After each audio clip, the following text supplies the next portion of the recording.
West Virginia, of course, slid off the wrong side of the bubble in basketball. So we're talking some football here at the Voice of College Football. It's our West Virginia show that we do each and every week. Actually, What they day, made what it. time? That's why you subscribe and hit that bell for the notifications to know when we go live. We got GBD here, Golden Blue Dude. Head on over to his channel. Check out the latest in college football off-season discussion. GBD, what's going on? I say not much, but really a lot's going on. The channel is really booming right now.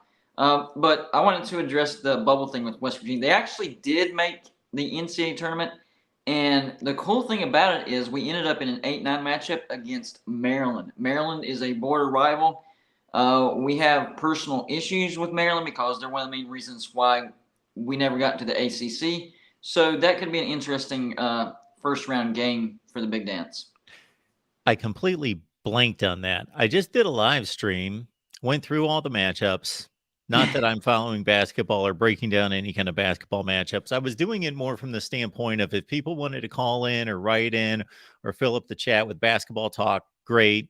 I was going to go through all the brackets. And basically what we did was we went through, and if it was a football matchup like West Virginia, Maryland, I left it alone, said, okay, let's talk about what kind of football matchup this would be.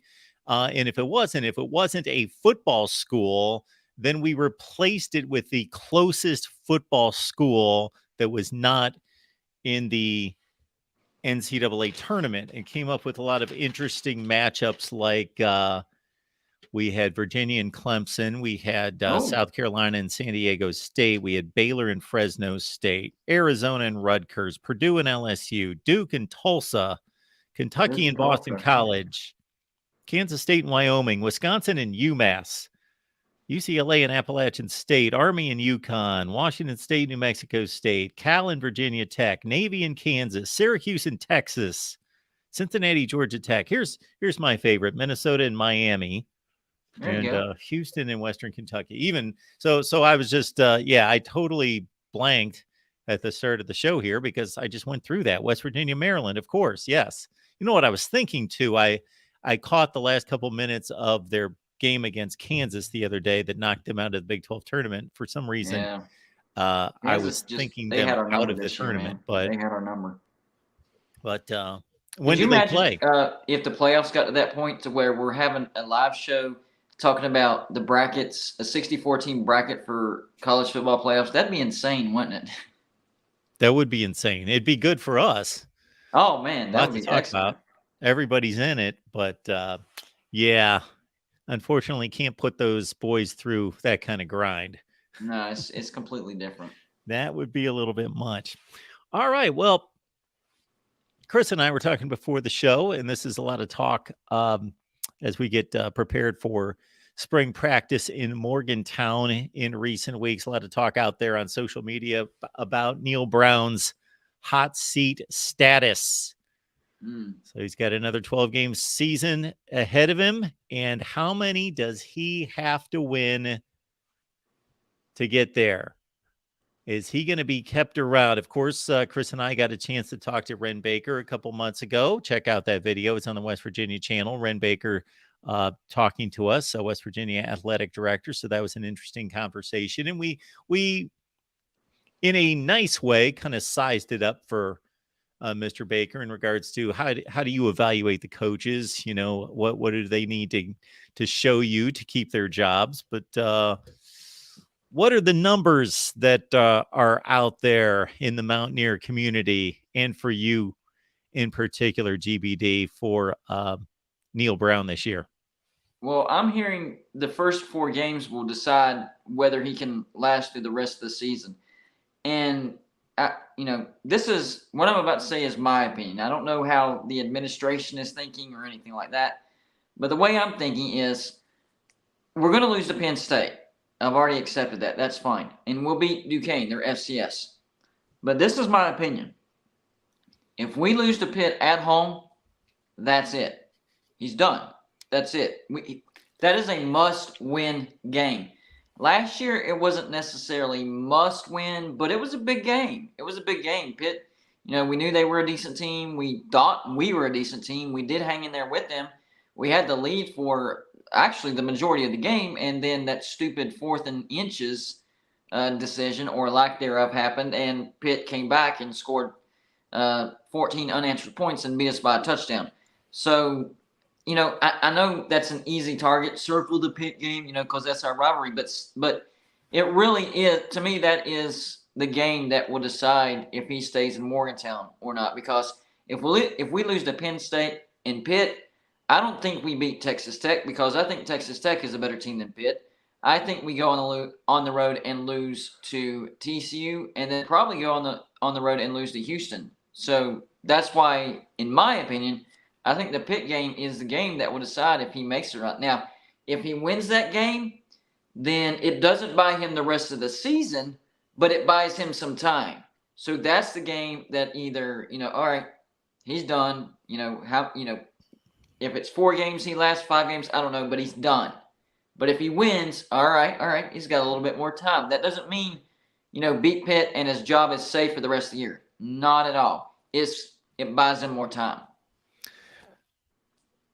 So are you laying it out like this, Chris, that we'll say they lose to Penn State, they beat Duquesne, they're 1-1, they lose to Pitt, and they're going to fire him after that game, or that's just going to send them on a downward spiral that's obviously going to put them at the point where he's going to get fired at the end of the year? I don't think they'll fire him after the Pitt game, but I think that will, solidify, all right, it's time to move on from him. I think maybe they allow him to go 3 or 4 more games, or half the season, or the entire season. I don't know. I just think the Pitt game determines whether this is his last year or he's going to have more time. Now, like I said, even if he does win that game, you can't win, you can't just beat Pitt and miss a bowl and you're good to go. You have to back that up with, get us to a bowl, but the Pitt game is the key to getting us to a bowl. If we lose to Pitt, I do not see any way West Virginia makes a bowl. And then you really laid out a pretty nightmare situation here. If they lose to Pitt, Texas Tech, TCU, Houston, then you're looking at 1-5. Yep. Even if they win one of those games and get off to a 2-4 start, you got to go right then. He's got to go right. If we get past game 6 and we're worse than 4-2, it's time to start looking past him, because that front part of the schedule is so winnable. It's not even funny. Now, the road game to Penn State, yes, I expect us to lose. Now, an upset, that would be crazy awesome. Then our expectations would go through the roof. But I expect us to lose to Penn State. But, Duquesne, that's an automatic win. Pitt, very winnable game. Texas Tech at home, very winnable game. At TCU, well, TCU is taking I think TCU can miss a bowl this year, because if you look at the way TCU played last year, they had a bunch of come from behind close wins, and their defense was not very good. And they're losing a ton of production on the offensive side of the ball. So I think they're going to be in straight rebuild mode in 2023. So that's a winnable game. And then, of course, at Houston. Houston is not used to playing a Power 5 schedule. And Dana Holgorsen, he's not a good Power 5 coach, in my opinion. Now, he had a couple of good years at West Virginia where he assembled a lot of talent. But even whenever that happened, we should have won more games than what we did that year. Like 2018, we went 8-3 because the NC State game was canceled. Well, with the talent that we had on offense, we should have at least had a 10-win season. So, yes, that is also a winnable game. Oklahoma State got decimated by the transfer portal. That's in Morgantown. That should be a winnable game. So, you look at that front 7. I mean, 5-2, yes. But even 4-3 is very, very doable. Like anything under 4-3 in the first 7, and I'm just shaking my head. It's not going to work out. Yeah, they just play so many games that I see as toss-ups right now. It is hard for me to navigate through this schedule and really think that any of these games are layups or they're definitely losses. This conference is so balanced. I will say this. I am glad that West Virginia pulled all 4 new members. That did help with our schedule. I am disappointed that we don't get Texas at home, but at the same time, Texas is supposed to be, really good. So that helps us as well. We don't have to play Kansas State either, so that helps us. So the schedule did us some favors. And so there is literally no excuse that Neil Brown can use this year. Like, oh man, the schedule was crazy. We got killed by the transfer portal, which we've actually had a good offseason compared to last season. So he doesn't have any excuses right now. So if we can't go 7-5, then he has got to go. I know, Chris, this is going to be a question that you're going to have a much better handle on once we get through spring practice, see the spring game, and then even get through the next transfer portal round to see if they're able to make any significant additions or if they lose anyone. So this is a better question for, let's say, the end of May. But do you have a good feel for not even trying to add up wins and losses, looking at the schedule? Like, what is your feel about this football team? Is this a 6-6 football team, a 7-5 team? When you add up the roster, the talent, and the coaching staff? With the scheme that we're trying to run, and we saw it at the end of last year, West Virginia turned into a different team. I don't know if a lot of people realize this last year. So at the beginning of the year, we turned into pass a lot. It was pass heavy. And then towards the end of the year, we saw, Garrett Green utilize more, even Nico Markiel, and we turned into a spread offense. And I think that's what West Virginia is going to use this year. So going by that and seeing the success that we had with the spread, I really like what we have with offense. My biggest concern is defense, though. That defense last year was one of the worst defenses I've ever seen at West Virginia, and that's counting the Joe DeForest defenses with Dana Harrison. Those were some bad defenses. So I think the offense will hold their own, but we can't be in games where we got to score at least 40 to have a chance. I think we have a good offense, but we don't have an elite offense. I think if the defense can hold the opponent to under 30 points, we have a chance to win every single game because of our offense. But can we do that? Can our defense step up and, at least slow the opponents down? You watched last year's games, and not only did they not stop the opponents, they didn't even slow them down. The middle of the field was wide open every single game. Like, I guarantee you, whenever teams game planned and scouted West Virginia and they looked at film, they're like, oh, man, let's design a bunch of plays up the middle and run a bunch of crossing routes because the middle of that defense is super soft. So if we can solidify the inside part of the defense and at least, slow the offense down, I think this could be a 7-5 team. But once again, that's a big if. And that's why what you said earlier, this is a question that'll be better answered after the spring game when we at least get to see, the size and the speed of the defense. It's not like a real game or anything like that, but you can still get a sense of the athleticism that's going to be on the field. So 7-5, do you think that keeps Neil Brown in Morgantown? And does 7-5, not that you're going to be pleased by it, but is it good enough for you? 7-5 will keep him in Morgantown. 7-5 is not good enough for me. I need to see us headed in a good direction. 7-5 to me just sounds like a save year. Like I would want at least 8-4 to be like, all right. So it looks like we are headed in the right direction, and not just 8-4, but like no blowouts in those losses, no games where we looked lost again. A competent 8-4 team getting to a decent bowl.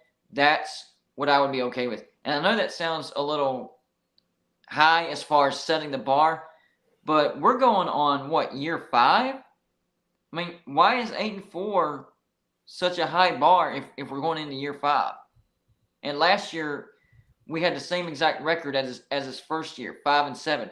And his first year he had a lot of excuses, which I provided as well. The cupboard really was bare, and we did really overperform at 5-7 in 2019. But last year's 5-7, no excuse for that, none whatsoever. Go back to the top of the the schedule real quick. So we start off the season at Penn State. I don't even have that as a 50-50 game. That's a loss for sure, okay? Then we get Duquesne. That's not 50-50 either. That's a win. So we're sitting at 1-1. Then we get Pitt at home. And Pitt's going to be, I think they're going to be a bowl team again.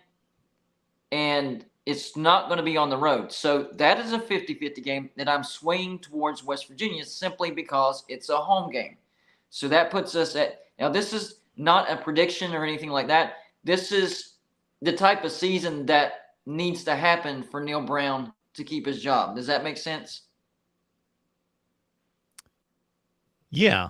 This Okay. is a situation where he's got to show that he's stopped the downward trajectory and turned things around. And even though it's not going to be some magical, great season, historic season, that it's at least going to show that he's got things going in the right direction. Right. So we're looking at 2-1 right there if things go the way they're supposed to go. Then we get Texas Tech and Morgantown. I actually have that as a loss. I think Texas Tech is going to be a dark horse Big 12 championship contender next year. They have a lot of talent coming back. They finished strong last year. And I think Texas Tech, they kind of give me the same feel last year as Kansas State did. Kansas State was my dark horse Big 12 championship contender, and they won the Big 12. I'm feeling that way about Texas Tech. And Texas Tech has had West Virginia's number over the past, 6-7 years. So they know how to beat us. So that drops us to 2-2. I'm still okay with that because in my mind, Texas Tech is just that good. Then a critical game at TCU.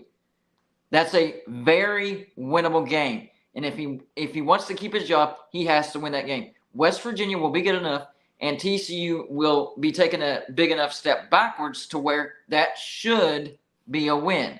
So now we're looking at 3-2. Then the bye week, then at Houston.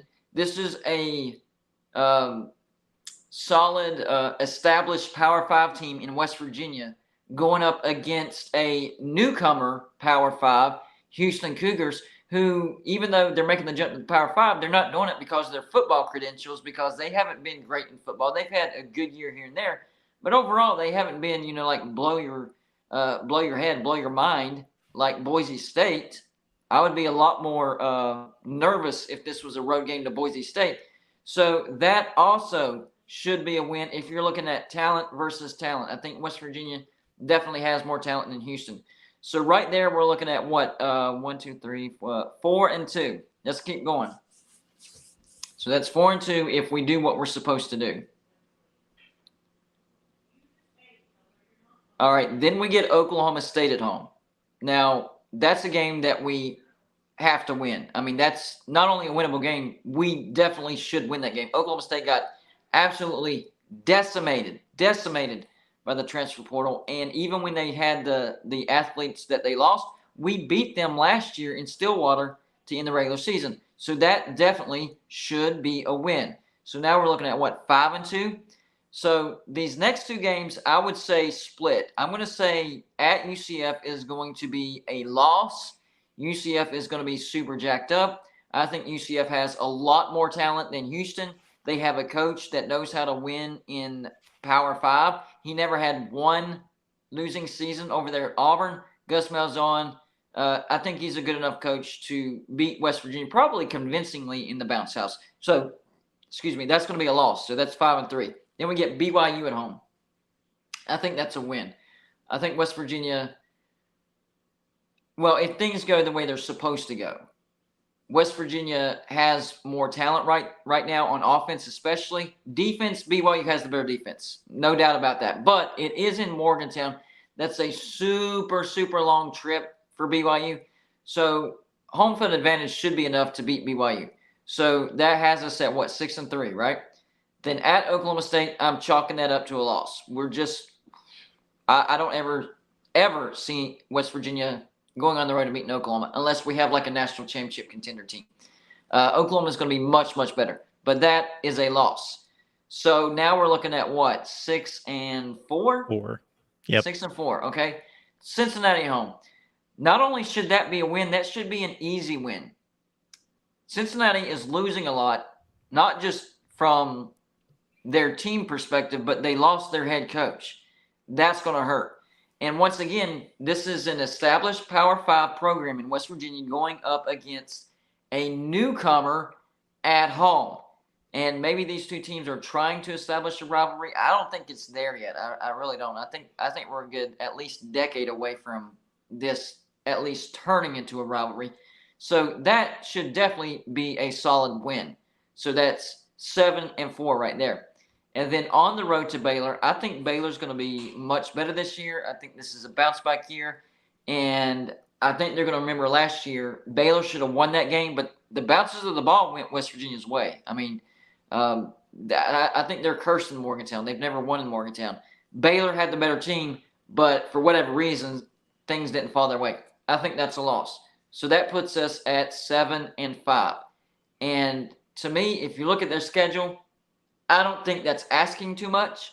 That's not me saying 7-5 if we go on the road and beat Oklahoma. No, that's not me saying 7-5 if we go on the road and beat Penn State. No, I'm not asking West Virginia to win some super tough games. All I'm asking West Virginia to do is to win the games they're supposed to win. There's no Texas. There's no Texas. Iowa State. There's no Kansas State. There's no Kansas State. So Texas and Kansas State not on the schedule. That's pretty considerable right there. I don't think we have Iowa State either. Yeah, no Texas, Iowa State, Kansas State. I think those would be the three. Mm-hmm. There should be somebody else, all 4 newcomers, right? All 4 of them. Yeah. Okay. I'm not coming up with, I thought there would be somebody else in there. Kansas. We don't play Kansas. No, Kansas. Yeah. Kansas State, Iowa State, Texas. And that would have been a road trip to Kansas. I think that's a loss. Yeah. So that's a bit of a break.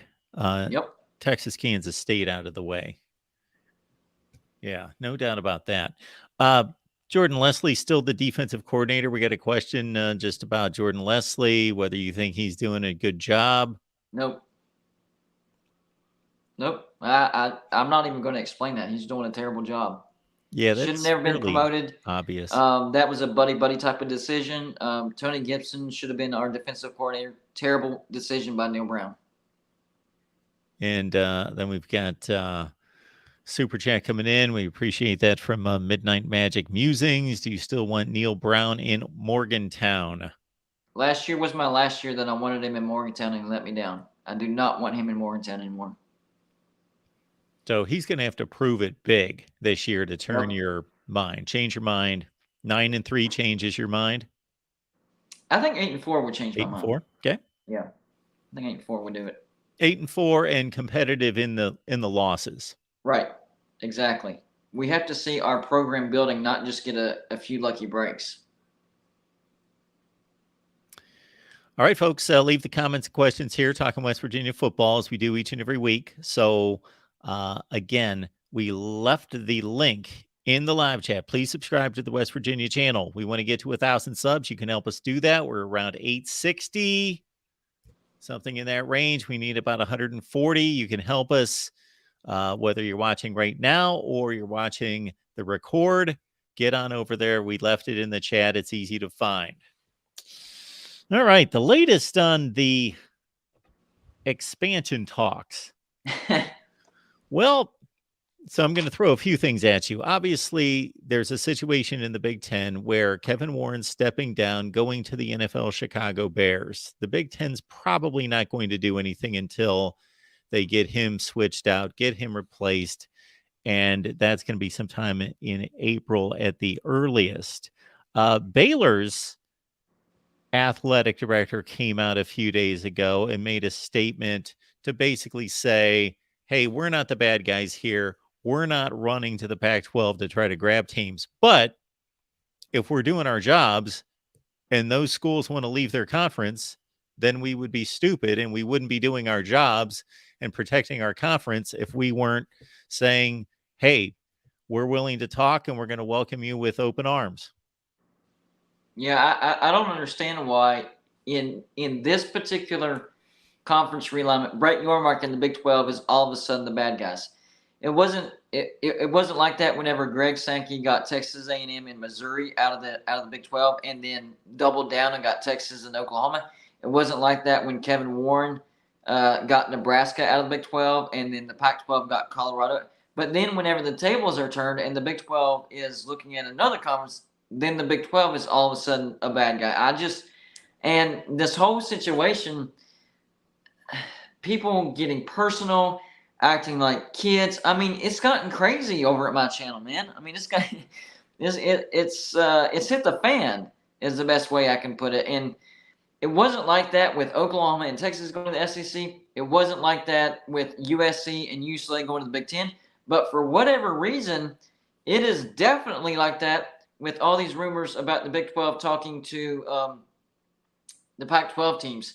And all I'm going by is the information that comes out on a daily basis. And all the information that I'm seeing is, the Big 12 is talking 4 corners. Arizona not happy. It's all not good for the Pac-12. They still don't have a TV deal signed yet, and the TV deal that they're looking at is for $22 million. Oregon and Washington want an equal revenue share. Oregon and Washington are not willing to sign and grant rights past 3 years. I mean, it's just all bad. I mean, how is that on the Big 12? How is the bad decisions by the Pac-12 the Big 12's fault? So what everybody thinks, I guess, is whenever it was open season on the Big 12, it was okay for other conferences to come knocking on everybody's door.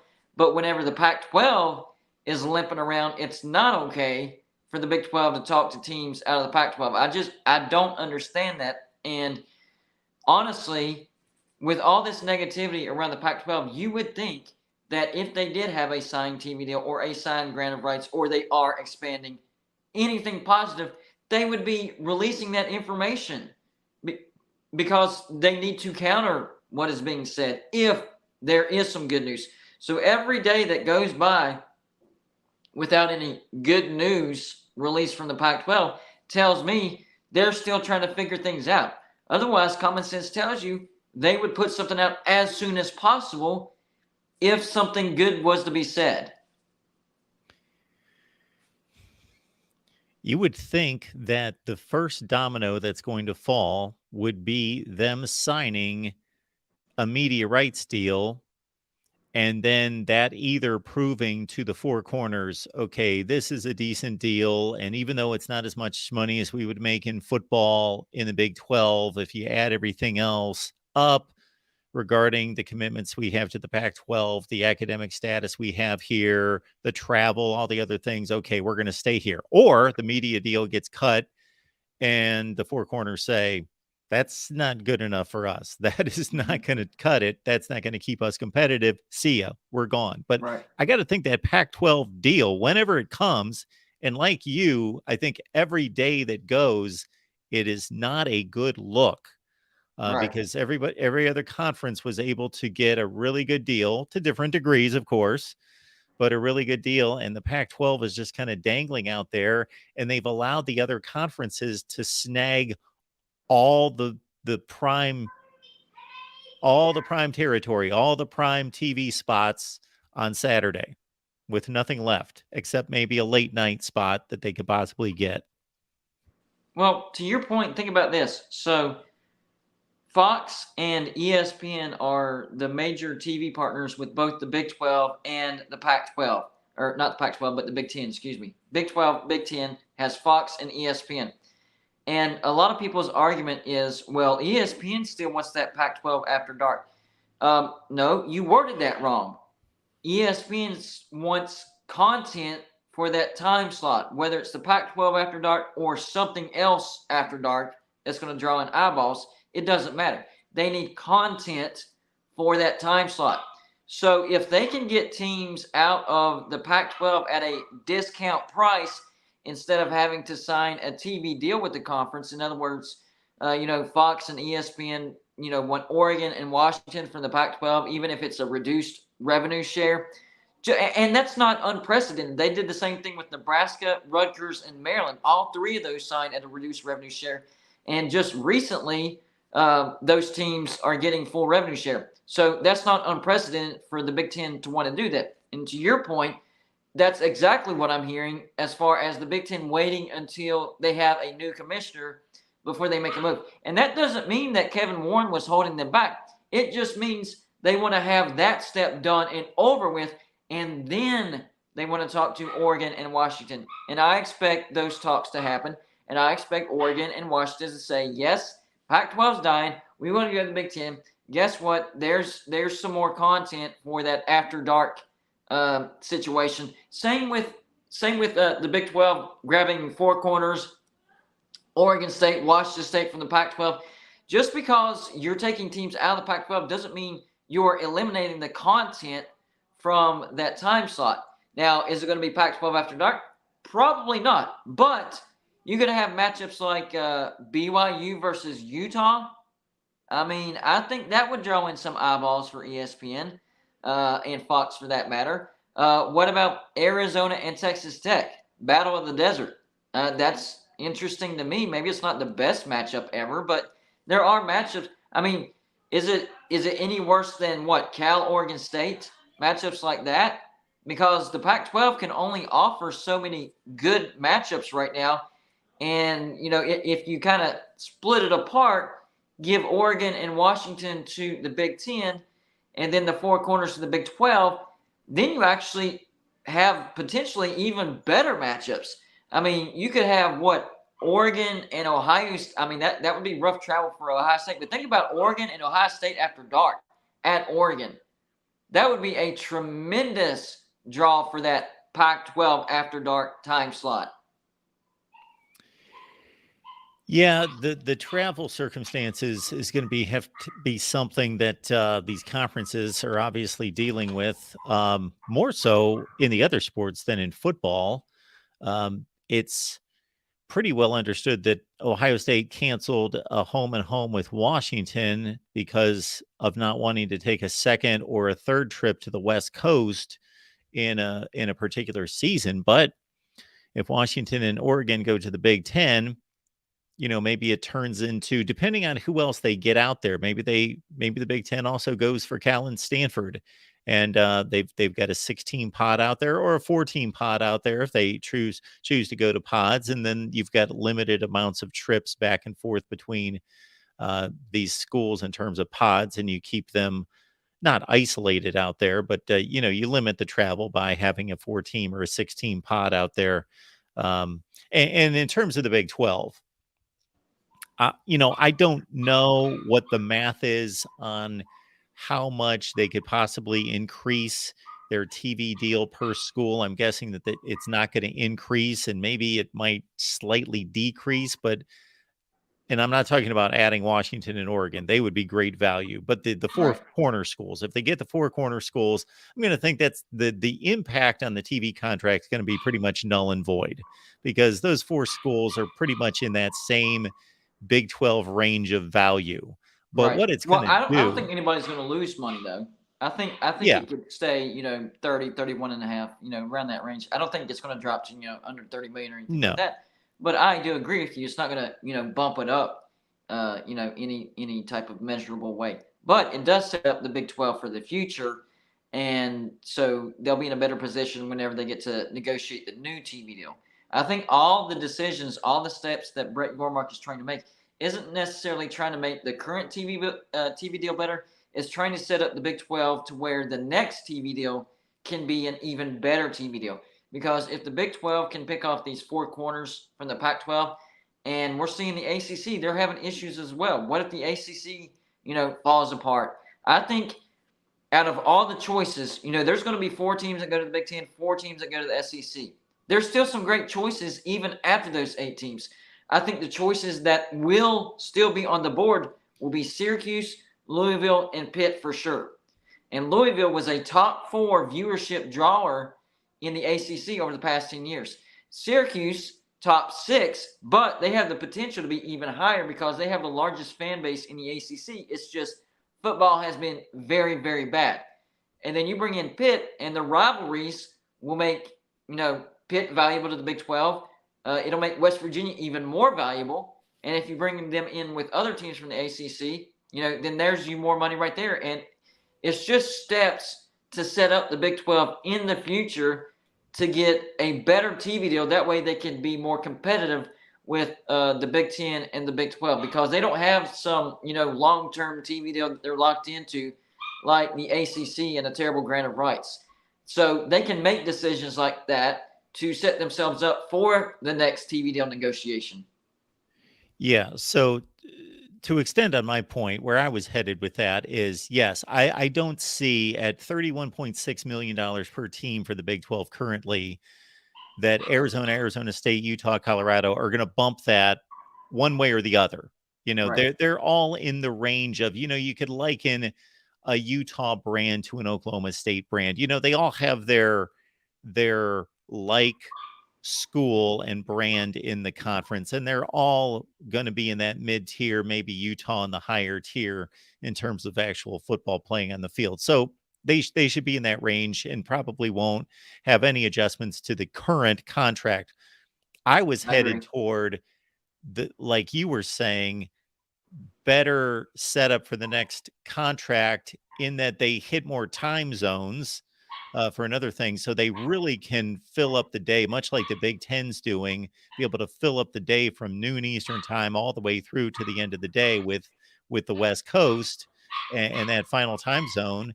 And it really puts them in a good position. And it also, they can't compete with the Big Ten and the SEC from the standpoint of the quality at the top, but with just sheer numbers and Yeah. footprint across the country, they can keep themselves relevant and, um, you know, get them in a position to put multiple entries into the new 12 team playoff.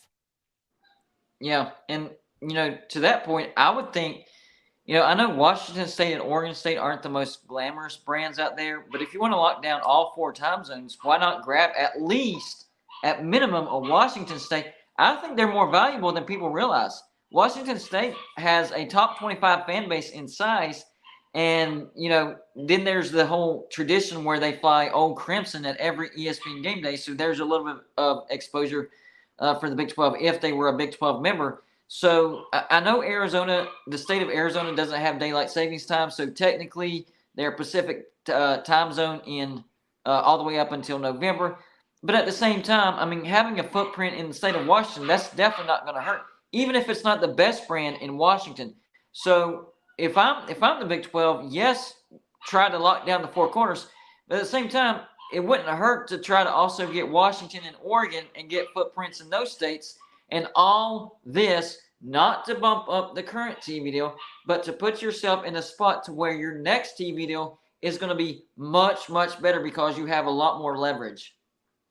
So we've got a lot of comments in the chat concerning basically our coverage of this. So I'm going to explain my position and my approach to this. I'll let Chris explain his approach to this situation and really anything involving realignment and expansion. This is where I stand on all of this, is that I don't know what's going to happen.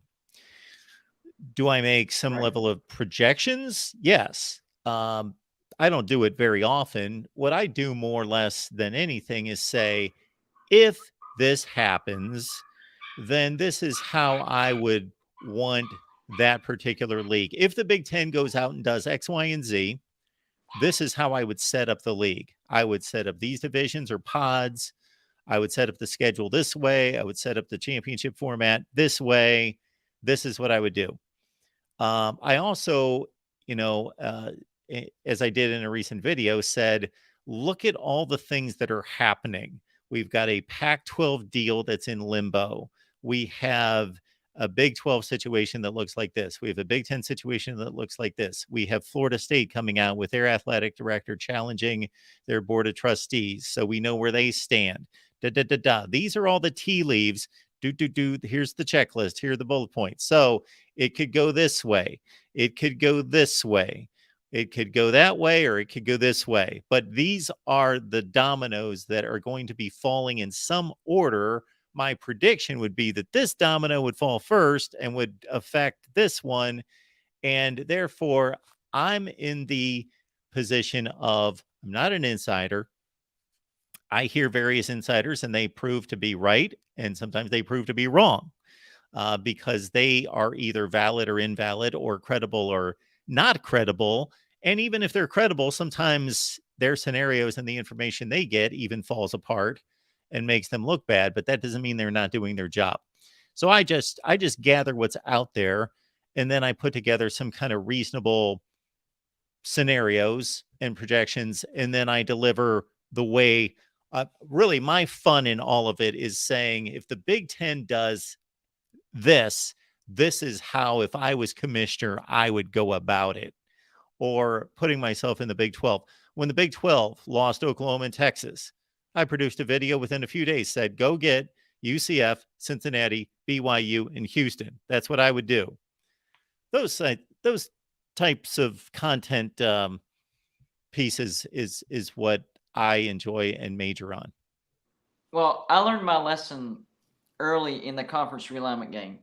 So the lesson, and it haunts me to this day. I can't undo it ever. So whenever Oklahoma and Texas decided to go to the SEC, I had some sources that were on the inside of the situation. Joey knows who the sources are. He can attest to that and who they are and how close they were. And they were telling me, yes, this is going to happen.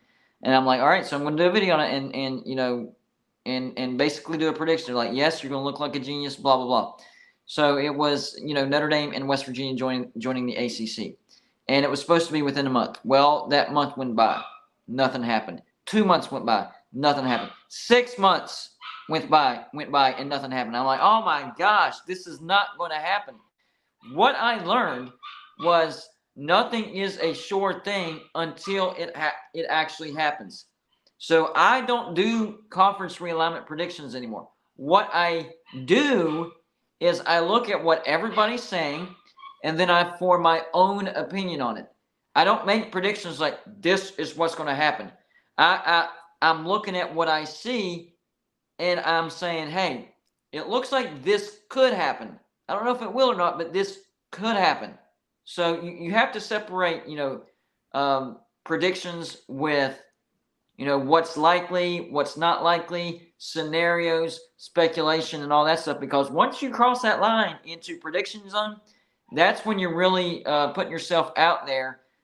Because if you're wrong in your prediction, they're going to hammer you. And that was like, almost 2 years ago, and people are still hammering me over the Notre Dame, West Virginia, the ACC predictions. So that was a hard lesson learned. But I just look at what everybody else is saying. I form my own opinion, and then I leave it up to my audience. I'm not telling you what to think. I'm not giving you a prediction. I'm giving you what I'm hearing, and then I'm giving you my opinion, and then I let you form your opinion. Got our buddy Larry here. Larry, good to see you. He says, I don't think anyone outside of Nebraska wants to play a late Pacific time zone kickoff. I think late night California games are a no for the Big Ten. All right. They don't have a So the choice only on thing that I now, would do say they? about that is that money talks and television talks. That's the only thing I'll say about that, Larry. I agree with you that, shoot, put it this way. I hear this all the time out of places like Oklahoma and Nebraska now, that they don't like these continuous 11 a.m. starts that they've got to do on Fox and ABC, and Fox in particular. But you know what? They still trot out there and do them.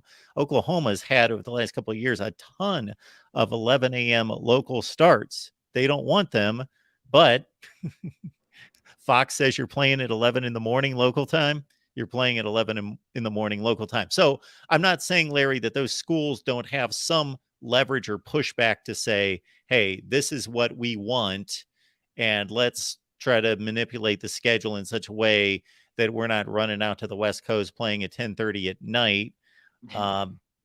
But at the same time, if that's the most attractive matchup that they're going to come up with, if it's a loaded schedule in any given week in the Big Ten, and Minnesota's going out to USC, and which is a good game. It's not a great game.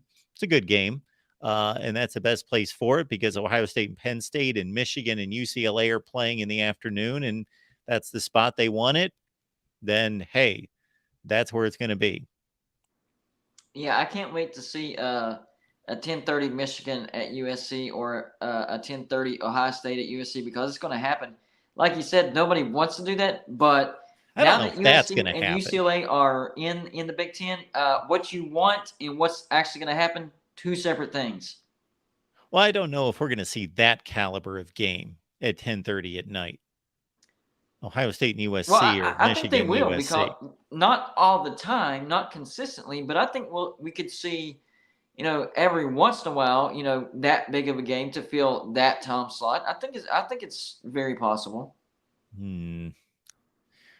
Jason, I would disagree with you on that one, but we shall see. Jason, Oregon and Washington to the Big Ten. I called this like 4 months ago. Ask GBD. Dude, he will tell you I predicted this. Stanford and Cal next? Question mark. Well, Jason, okay, before I let GBD jump in on that one, because you must have predicted that along with GD or on GBD's show. Why are you asking us, Jason, Stanford and Cal next? Question mark. You predicted Hmm. Washington and Oregon. Well, why don't you give us a prediction on that one, Jason? Yeah. All I have to do is turn that. Maybe that was a typo. He meant to put an Oh, exclamation okay, point. maybe. That would make it more sense. Now I don't know. Maybe that was on purpose. But yeah, a lot of people suggested that Oregon and what I mean that was kind of the common sense type of prediction. Oregon and Washington because Oregon and Washington actually applied to the Big Ten and they were denied. But I think the reason why they were denied is because they wanted to be a full revenue share. Now this go around, if they agree to be a reduced revenue share, then we might see the shaking of the hands. So it'll be up to Oregon and Washington where they want to accept the reduced revenue share, which why they wouldn't, I don't know. I mean, it's not unprecedented. I've already talked about it. Nebraska, Maryland, and Rutgers, they've already done it. So it's not like they're getting slapped in the face or anything. It's just a strategic move by the Big Ten. And eventually they'll be full share members as well. So common sense tells you that, yes, Oregon and Washington will be the next members of the Big Ten. And then the second step is Cal and Stanford to the Big Ten. Yeah, I would agree with that as well because they add tremendous value to the Big Ten outside of football, the academics, the research, because people don't realize a membership in the Big Ten isn't just a membership of a football conference. It is a membership to shared resources. And the resources that Cal and Stanford had, libraries, research, endowments, all that stuff, what's mine is now everybody's, and what's everybody's is now mine as well. So they do add value in other aspects besides football, and they actually do add value in football as well because they would help the schedules of UCLA and USC. So maybe not the product itself, but they add value in football as far as helping with the travel of the two LA market football programs. Some comments in the chat about Notre Dame, and Jason says that he believes that the Big Ten is waiting on Notre Dame, and yeah, that's been pretty obvious from the get go that the Big Ten wants Notre Dame. This is not a secret. I don't necessarily know that they need to wait to do anything else. Right. They didn't wait on USC and UCLA. They can get Notre Dame anytime. Yeah, I don't see that as having to happen first. I see where I the think Big they're Ten. building for Notre Dame, not waiting on Notre Dame, but they're adding USC and UCLA. All right, there's a rivalry. You add Stanford and Cal, there's another rivalry that will turn into an in-conference game. So the more rivalries you add to the conference, so if Notre Dame joins, it would be a conference game. Then you're opening up their out of conference to where they can still schedule their Navy. They can schedule Pitt if they want to, Georgia Tech if they want to, Boston College, Purdue. Any of those other rivals of course, and then rotate it because Stanford, USC, Michigan, there would be a lot of in conference rivalries that they wouldn't have to use as out of conference games. And then another comment made about Notre Dame being forced into a conference. Well, Uh, I don't think we're anywhere close to that happening right Eventually, now. maybe. But it could happen. But Yeah.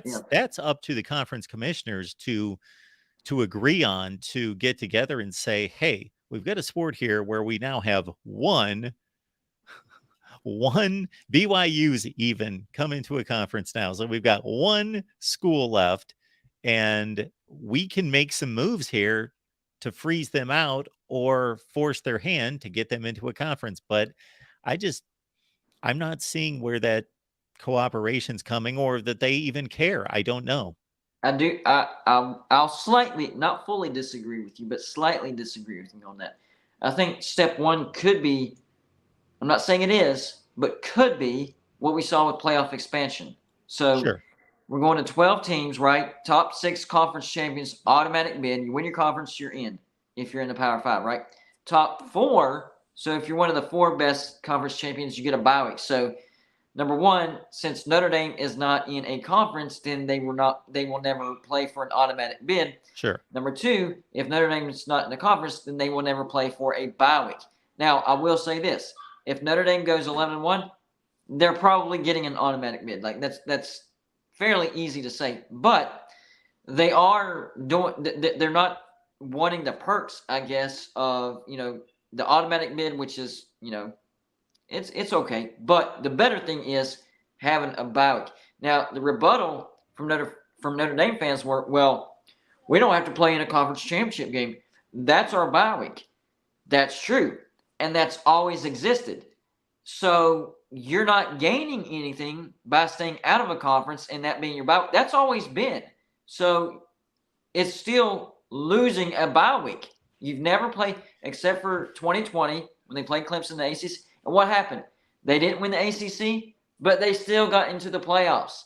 So to me, the smart choice by Notre Dame, maybe not even necessarily joining the Big Ten, maybe it's joining the ACC. That would be the easiest path for them to get to the playoffs. And all Notre Dame has to do, since the ACC is doing away with divisions, is get to the ACC championship, and they're basically guaranteed a spot in the playoffs, especially with 12 teams. And then if you do win that ACC championship, then you get your bonus and you get your bye week. Well, if our concern here is a bye week, and let's just say that it is, let's say that's a big deal, and getting to the playoffs, and having a bye week is a big deal. So I don't want to contradict what I've talked about in the past. It is a big deal, but in terms of it being a big deal in the decision of joining a conference, well, I think that's extremely low on the totem pole of determining why you would join a conference. So that's why I'm saying this was step one. Now, oh yeah, it's step one in terms of the conferences forcing Notre Dame's hand. Yes. Or maybe it's just coincidence, but it could be step one. My point is that unless you're going to argue the position of the bye, Notre Dame is still in better position right now because they can make the college football playoff and not play a conference championship game. Okay, I understand that they can earn a bye by winning the conference championship game, but let's say they join the Big Ten and can only win that conference championship game. Let's flip a coin half the time. They are forfeiting the bye that they already always have to get into the playoff to play in a conference championship game that they're probably only going to win half the time anyway to get the bye. So they're going to play a conference championship game most of the time, lose it, and not get a bye. Instead of not having a championship game and still not getting a bye. I see what you're saying. Now, basically, it's the same thing. You're not getting a bye, but you're having to play an extra game. Yeah. That you're going to lose who knows how much, but probably half the time at least, especially if they join the Big Ten. They're going to be playing a conference championship game against USC, Ohio State, or Michigan like all the time. Let me ask you this, and I know we're going to 12. I know we're going to 12 teams, so it's kind of a separate argument. But how much has it helped Notre Dame not being in a conference championship in the 4-team playoff? Well, it certainly wasn't the one time that they made the playoffs when they were in the ACC, even when they didn't win it, they still made it. Yeah, so they've made it twice, 2018, 2020. And the first time they were undefeated. 2018, they were undefeated. You can look at it this way. This is how I choose to look at it. And I find this so ironic because in 2018, think about it. They went undefeated. They're an independent, so they make the playoff. And they played Clemson in the playoff, Yeah. and they got their doors blown off. Yeah. Meanwhile, Oklahoma and Ohio State were the two sitting on the fence, both 12-1, both won their conferences, and one of them had to be left out. So Ohio State gets left out. Meanwhile, Notre Dame's playing Clemson in the first round of the playoffs. They lose 30-3. 2 years later, that game is the ACC championship game. Only 2 years later. That should have been the ACC championship game. Clemson winning, going as the ACC rep. And then you don't have to make a decision between Ohio State and Oklahoma. They're both 12-1. They're both conference champions. They get in the playoff, and Notre Dame's out. Yeah. Well, see, this is why, if Notre Dame joins the conference, I think it would be better for them to join the ACC because of what we just talked about. They joined the Big Ten, and the path is not as easy. And I know the Big Ten has been touted as top-heavy, Penn State, Michigan, Ohio State, which is sort of true. But, I mean, you have other teams in there that's, they've been pretty good. Even though Michigan State was down last year, the year before, they were really good. Purdue was a tricky team last year. Wisconsin is always at least decent. Minnesota is up and coming. Illinois had a breakout year last year. Maryland had a decent team last year. So even though there's only really 3 elite brands in the Big Ten, the rest of the Big Ten, you still have to play your A game to win consistently. With the ACC, I just think they're a notch under the Big Ten. So if Notre Dame joins the ACC, to me, my opinion, it would make the most sense because of the reasons we've talked about, the pros and cons of joining a conference. It would make the most sense for them to join the ACC. They get beat up less because it's not as physical as the Big Ten. The competition isn't as daunting on a week in and week out basis. And who knows, maybe their schedule sets up to where they don't end up playing, Clemson and Florida State in the same year. Maybe 1 year they have to play Clemson, 1 year Florida State. And it's just more, it's easier to get to the conference championship, number one. And number two, to win a conference championship, once you get there, it only takes one win. So if when you're having a good year and you get to that one game, it's winnable. So if there's a choice, if being independent is off the table and Notre Dame has to make a choice on joining a conference, I think the better choice would be the ACC because of the playoffs. But if you want to go with money, that would be the Big Ten because I don't know how much the TV deal would be bumped up if Notre Dame goes to the ACC. It would be bumped up, but would it be competitive with the Big Ten or SEC? This comes down to playoffs or money. So I don't disagree with anything that you said in comparing the ACC and the Big Ten, except I would even further the gap.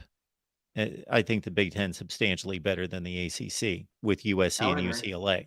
I would agree. Now, anyone who would have an argument against the Big Ten, as you just said, and said it's a top-heavy conference, well, if we're talking about trying to win the conference and get to the playoff or be the number 2 or 3 team in the conference and get to the playoff, in a sense, that's what matters is Right. that if the conference is top heavy and you're getting locked out by USC, Michigan, and Ohio State on a regular basis, then it doesn't matter how good the rest of the conference is. Because top heavy is better than middle heavy, which is what the ACC is. I guess, yeah. I'd even say the Big Ten middle is better than the ACC middle. But regardless, yes. But yes, that a lot of Louisville, Wake, that's pretty good football teams. From a football standpoint, no question. You go to the ACC and you're in the running for it. I would think that they would load up Notre Dame with a pretty heavy schedule in the ACC because I would think that they would want to max out their television value, and they're going to a situation where they're determining permanent opponents and then going to that 3-6-6 model anyway of schedule. But yeah, from a money standpoint, there is no way that for as much impact as Notre Dame has, that they raise that TV contract. You're talking about if the ACC's they're in the high 30s, right? Per Yeah. year, 38 million. And the Big Ten's going to be at where? 85, 80, Yeah. something like that. 80. So that's let's say it's 40 million a year. Well, that's divided by 14 teams. Notre Dame would have to add $560 million worth of value Yeah. they're not doing that. They're the best brand out there to jump the ACC's value per team. But once you divide that 14 times, it's not a whole lot per team. What do you think about Notre Dame joining the ACC with unequal revenue share? Oh, meaning that the ACC would suddenly tell its existing members, unequal, or Notre Dame? Notre Dame joins the ACC, right? And So gets let's more. say they bump up the value to where everybody can get 45 million. It's a decent bump, but not Yeah, like 80 million apiece, right? I think that's So reasonable. by bringing Notre Dame in, it bumps everybody's potential value under 45 million. But the caveat is Notre Dame's like, but we want unequal revenue share. So we're talking about Notre Dame, Clemson, Florida State, Miami, and North Carolina. 5 teams that would probably get unequal revenue share. Would the rest of the teams be okay with making about the same that they already do now? Maybe a little bit lower, 35 million a year. It's not that bad of a drop in order to save their conference and bring in Notre Dame. That's kind of what I was thinking. So if you do the math on this, let's say it's 38 million right now.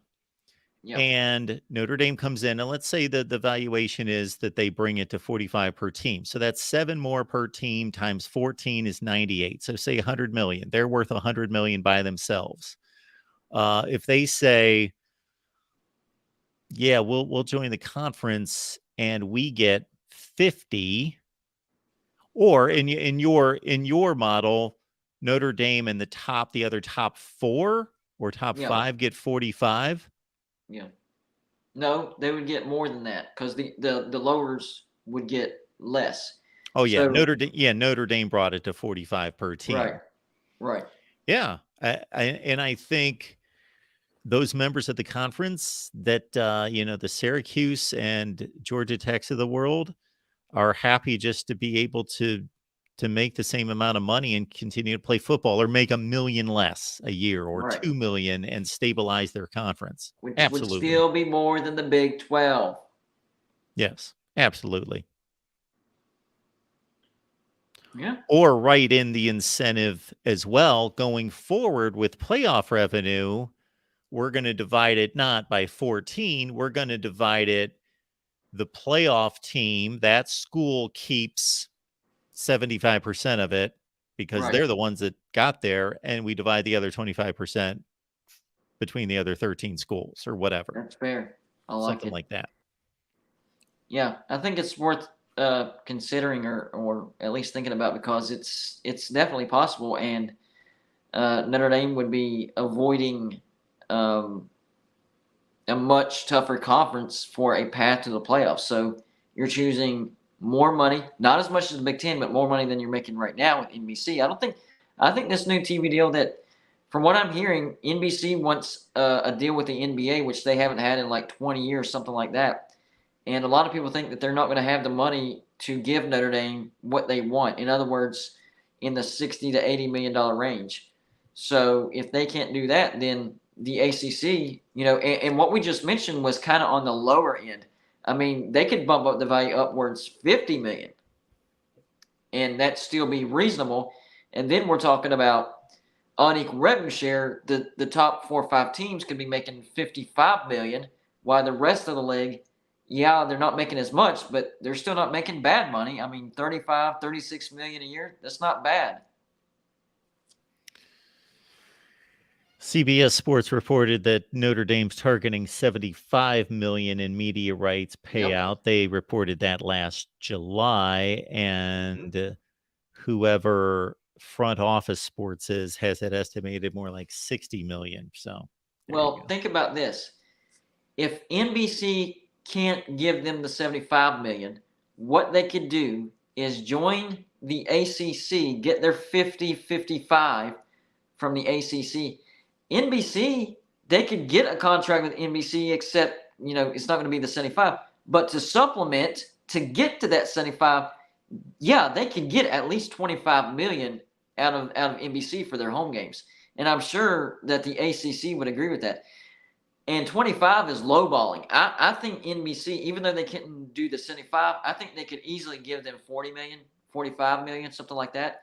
So you're looking at Notre Dame approaching 100 million with ACC and then supplementing with NBC for the home games.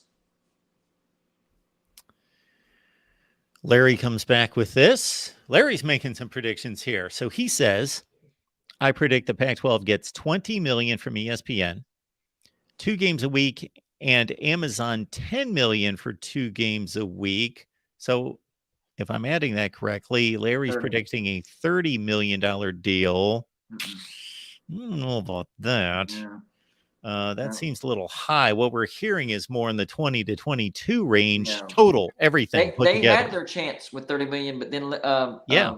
Brett Yormark jumped line and took, basically the chunk of that. So they literally are left with the scraps.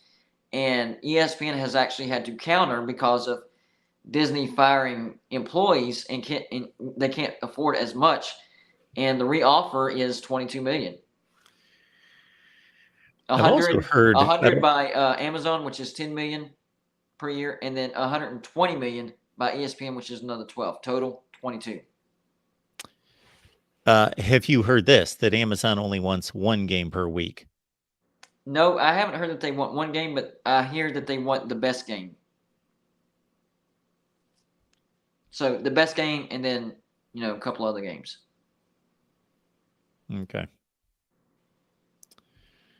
All right. And they're wanting like a Thursday night, a Friday night, a Saturday night. They want that late night time slot for Thursdays and Fridays, which I didn't even know the Pac-12 was interested in that. I mean, I know they do Friday nights sometimes, but consistently Thursday and Friday, 10:30. Are people going to stay up for that? Well, see, I posted a video and I threw out all sorts of ideas that I think are reasonable for what the Pac-12 could do. Number one, I would do everything I possibly could if I was the Pac-12 to get that late night Saturday spot on ESPN.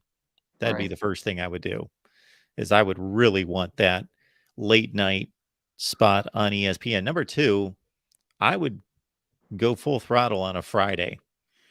I would own fair. Friday night because the average college football fan is starved by Saturday at noon for college football. Yes, we've got our array of American Conference and Conference USA games on Thursday and Friday night, but after the opening weekend, there aren't a whole lot of Power 5 games, very few on Thursday and Friday. And if I was the Pac-12, I would sell myself out to play on Fridays and to another extent on Thursdays. Tuesday and Wednesday, I'd really have to think about that because it almost reeks of desperation and almost reeks of not necessarily being a Power 5 league if you're going to go the Maction route and be playing on Tuesdays and I was literally Wednesdays. about to say, what about good old-fashioned Maction?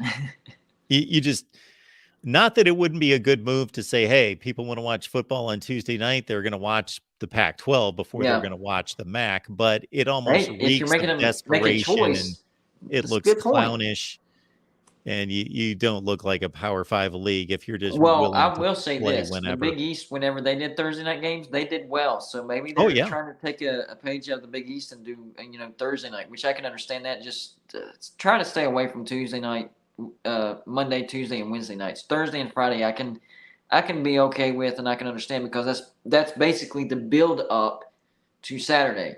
Once you're talking about Monday and Tuesday, it's like we're actually, this is our break. This is our break from college football. Then we're ready for it by Thursday, Friday, Saturday. Yeah. Now, me, I'm a different story. I'm ready for college football every day. I would also kick off early on Thursday. I'd try to get that game in. Yeah. You can't get it in before the NFL, but I think what you can hope to do is hope that you've got a good game, Yeah. even if it's not the best matchup in the world, and you hope that Washington State and Oregon State are 42-38 in the third quarter They have a when decent the NFL rivalry. kicks off. Yeah. And if people are like me, which I'm not saying that they are, even if I'd rather watch the NFL game than the Pac-12 game, if I'm watching a really good Pac-12 game and they're in the fourth quarter, I don't mind if I miss the first half of the first quarter of the next NFL game. Like, that's not hurting me to flip to the NFL game and it's 7-3 at the end of the first quarter. Like, I don't feel like I've missed much, but I'd Well, rather see the end of a game. Plus, like you mentioned, people flip back and forth. They're constantly flipping back right. and forth, or they got two screens, or they DVR the NFL game at 8:20. If you're like me, you hate sitting through commercials. So half the time I go do something, or I don't mind if I get home a little bit later if I DVR'd the game and I get home at 9:30 for an 8:15 NFL game. You can catch up easily Right. to the game, not There you miss a go. play. You don't have to you can watch a game in an hour and a half and not miss a play. Don't have to sit through halftime. More commercials. Yeah. Well, and this is a straight up comparison analogy. So it's like YouTube. Me and Joey decided to move our live shows to 10 p.m. on the weekdays. And a lot of people were like, why would you do that? You know, we were flirting with 7, 8, 9, but we came up with 10. And the reason we did that is less competition. People are winding down. They're looking for something to watch at 10 p.m. And as long as you're entertaining, they will tune in. Ever since we switched over to 10 p.m., our live shows went from averaging around 60, 70 at any given time to we're averaging between 2 and 300 at any given time just because we switched the time slot. So to your point, that deal that they're looking at as far as Amazon having weekday games, if they pick the right time slot, it actually could work out. Now, what that time slot is, I don't know. I'm not giving the right time slot. They have to figure that out. But what I'm saying is, if they can figure that out, they could hit a home run. But if they don't, they can strike out. Todd, we appreciate the contribution. Todd's asking, how much will Notre Dame make if they make the playoffs? Well, the playoff contract has not been determined. So that's a wild guess from many of us. But a lot. Yeah. It's not going to be the disparity between the regular season and the NCAA tournament in basketball, but still, the playoffs are going to yield a ton of money. Yeah. All right. Anything else, GBD? I think I got everything off my brain that I wanted to. All right. Good stuff, everyone. I hope this means when Todd said thumbs up that he went over to the West Virginia channel and subscribed. So Yes. follow Todd Yeah. over there. To the West Help get Virginia us. channel. Hey, even if you're not a West Virginia fan, listen. We don't. Number one, we don't always talk West Virginia. Number two, you don't have to be a West Virginia fan. Number three, you don't always have to watch our videos. We just need to hit the 1,000 subscriber mark. And on top of that, we do have good content. So you can tune in every once in a while. Not every time we have a live show, but every once in a while you can tune in. I'm guessing that most of the people watching us right now are not West Virginia fans. Exactly. There you go. You would be in good company. Also, keep this in mind. There aren't a whole lot of platforms out there that are talking to the AD of a major athletics brand. So We did. Chris and I had an interview with West Virginia Athletic Director Ren Baker, and we're also hoping to have another or future strong interviews with people that you will know. Well, think about this. How many live shows do you know that have collaborations between a channel that has 40,000 subscribers and the other channel having almost 15,000 subscribers? We have a pretty wide viewing base, and we have a strong following. So there's a lot of pros that hitting that thumbs up, and that's not me bragging or touting. This is taking a lot of hard work, just like Mark. But what we're saying is there's not many live shows out there to where you get that combination of our experience and our growth. Tim telling us he's been subbed for over a year. Good old Tim, yeah, he's a good supporter right there. Tim, anybody else you can get over to that West Virginia channel, Yeah. please do. Hey, if you got to pay him $5, we'll reimburse you. That's it. That is it. Good stuff, man. I am setting my sights. I'm going to state it right now. I'm going to state what seems like a very unrealistic goal. Yes, we're sitting just a little bit south of 40,000 subscribers and have not been gaining subscribers at any kind of great rate. So GBD here is catching me quick. I don't know about that. But and we've got about 115,000 with all the channels put together, something around there, 115. So I want to get to 100 on the main channel, and I want to get to 200 on all the channels put together. That's a good goal. I like it. My goal is to be at 20,000 by the end of the year. I think you're going to get there. And we had a great February, and we have a good start to March, which is usually the down month. So hopefully that's a sign of a great year. Absolutely. And John has done some work for us as well, made it very easy for all of you. So you don't even have to try to run over there. I put the link in the chat earlier. John did it right there. So, hey, no excuses. It's right there for you. Just hit the link, head on over there, subscribe. We appreciate it. GBD, thanks for making this happen. I appreciate it, man. I always have a good time. I hope everybody enjoys themselves.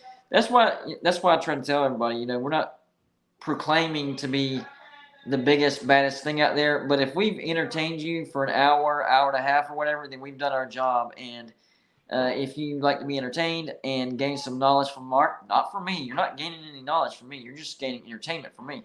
But if you also want to gain some knowledge from Mark, then you really need to hit the subscribe button, help us get to 1,000. GBD, thank you so much for doing this. Without GBD, we don't have a West Virginia channel. We don't have a show here on the Mountaineers live show that we do every week. So let's take it a step further. Without Joey, there wouldn't be Mark Rogers and Golden Blue Dude. How about that? That's very true. That's very true. And there would be no Ren Baker interview. And absolutely there wouldn't be.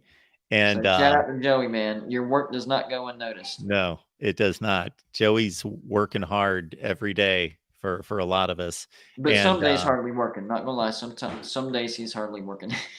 well, we'll give him those for that one. We'll give him those days. And GBD, certainly take this with all due respect, because without Joey, I may not have run into you, because I'm not out there looking at YouTube channels very often at all. So we are focused on our work. All right, man. Thanks a lot. Hey, man, I can't wait to see you on the next one, man. It's going to be good. For sure. Everybody, let's see here at the Voice of College Football. Our next show is we got a Big Ten live show tomorrow night, Monday night at 6 p.m. Eastern time. And I'm guessing GBD is going to be live at 10 Eastern Monday night. Yes, sir. All right. 6 with us, 10 with GBD on Monday night. Hey, there you go. That's a good day right there. We'll see you guys soon.